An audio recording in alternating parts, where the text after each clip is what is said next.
வணக்கம் நண்பர்களே, நாங்கள் இன்றைக்கு பார்க்க போது தயிர் சாதமும் மெதுவடையும். இந்த தயிர் சாதம் செய்வதற்கு தேவையான பொருட்கள் தான் நாங்கள் பார்க்க போகிறோம் நண்பர்களே. குழைந்த சாதம் தேவை, பால் தேவை, தயிர் தேவை, இஞ்சி, பச்சை மிளகாய், தாளிக்கிறதுக்கு எண்ணெய், பட்டர், கடுகு, உளுந்து, கருவேப்பிலை, காஜு. இந்த தயிர் சாதம் பார்க்கவே கொஞ்சம் வித்தியாசமாக இருக்கும் நண்பர்களே. உங்களுக்கு நார்மலாகவே நாங்கள் தயிரில் சாதத்துக்கு தயிரை போட்டு செய்வோம், அதான் தயிர் சாதமாக இருக்கும். இதை நாங்கள் வேலைகளுக்கோ பள்ளிக்கூடங்களுக்கு பிள்ளைகளுக்கு கொடுத்து விடைக்கையோ கொண்டு சாப்பிடைக்கு அது கேக் மாதிரி ஆயிரும், கொஞ்சம் சொஃப்தன்மையாக இருக்காது. அப்படி இல்லாமல் இது இப்படி இந்த முறையில் செய்து பார்த்திங்கன்னு சொன்னால் வித்தியாசமாக இருக்கும். நீங்கள் கொண்டு போய் அலுவலகங்கள்லையோ பாடசாலைகளில் சாப்பிடும்போது ரொம்ப சுவையாகவும் இருக்கும். வாங்க நாங்கள் எப்படி செய்யலான்னு பார்ப்போம். தயிர் சாதம் செய்கிறதுக்கு முதல்ல நீங்கள் எடுத்துக்கொண்ட சாதத்துக்குள்ளே பாலை விட்டு நன்றாக மசிக்க வேணும், மேஷ் பண்ணணும் நன்றாக. இதை நீங்கள் அடுப்பில் வச்சு செய்யுங்க. இது நன்றாக மசிஞ்சதும் இதுக்குள்ளே நீங்கள் இஞ்சி துண்டு, அதாவது நீங்கள் விரும்பினா இஞ்சி துண்டு போட்டுக்கொள்ளலாம். அதே மாதிரி பச்சை மிளகாய், கருவேப்பிலை எல்லாத்தையும் போடுங்க. போட்டுட்டு என்ன செய்யுங்க, கைகளை வடிவாக சுத்தம் செய்துட்டு கைகளால் இதை நல்ல வடிவாக மேஷ் பண்ணுங்க. அப்போ தான் எல்லாம் ஒன்றோட ஒன்று செயற்படும். இஞ்சி நீங்கள் விரும்பினா போட்டுக்கொள்ளலாம், இது உங்களோட விருப்பம்தான். அதோட இந்த சாதத்துக்கு தேவையான உப்பும் போட்டு வடிவாக மசித்து கொள்ளுங்க. இப்போது நாங்கள் தாளித்து கொள்ளுவோம். ஒரு கடாயில் எண்ணெயும் சிறிது பட்டரையும் போட்டு சூடேறினதும் அதில் கடுகு போட்டுக்கொள்ளுவோம். கடுகு வெடித்ததும் அதில் சிறிதளவு உளுந்து போட்டுக்கொள்ளுவோம்.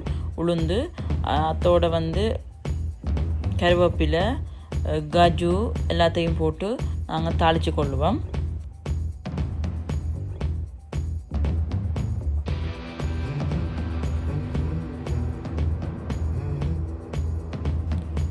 தாளிப்பு இப்போ ரெடி ஆகிட்டுது.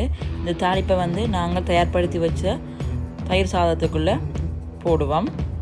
போட்டு நன்றாக கிளறி விடுவோம். நாங்கள் தயிர் சாதத்துக்கு நம்ம தயிர் சேர்க்கல. நீங்கள் பாடசாலைக்கு அலுவலகத்துக்கு கொண்டு செல்வதற்கு முன்பு தயிரை இதோட கலந்து நன்றாக கலக்குங்க. கலந்த பிறகு நீங்கள் கொண்டு செல்லலாம். இப்படி நீங்கள் செய்தீங்களா இருந்தால் தயிர் சாதம் விரைவில் பழுதடையாமல் நல்ல ஒரு நிலையில் இருக்கும். உங்களுக்கு சாப்பிட்றதுக்கும் சுவையாகவும் இருக்கும். இப்போது தயிர் சாதம் ரெடி நண்பர்களே. இந்த தயிர் சாதத்தோடு நீங்கள் ஊறுகாய் அல்லது தக்காளி தொக்கு செய்து சாப்பிட்டு கொள்ளலாம்.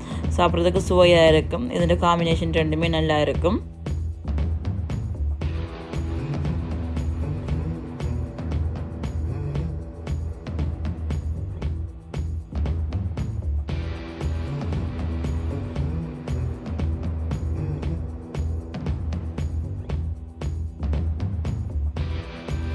வடை தயாரிக்கிறதுக்கு முதல்ல உளுந்த குறைந்தது 7 அல்லது 8 மணி நேரம் ஊற வைத்து அதை நன்றாக கழுவி கிரைண்டரில் அரைத்து எடுத்துக்கொள்ள வேண்டும்.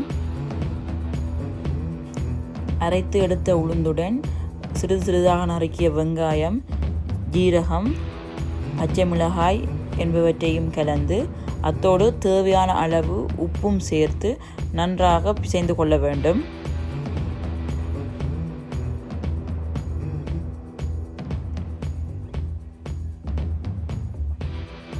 உளுந்து இப்போ ரெடி ஆகிட்டுது.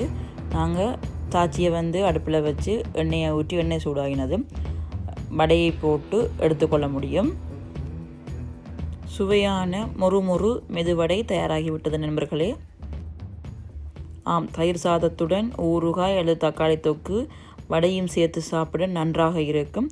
நீங்களும் ஒரு முறை செய்து சுவைத்து பார்த்து சொல்லுங்கள் நண்பர்களே. இந்த வெரைட்டி ரைஸ் உங்களுக்கு பிடித்திருந்தால் லைக் பண்ணுங்கள், ஷேர் பண்ணுங்கள், கமெண்ட் பண்ணுங்கள். நன்றி நண்பர்களே.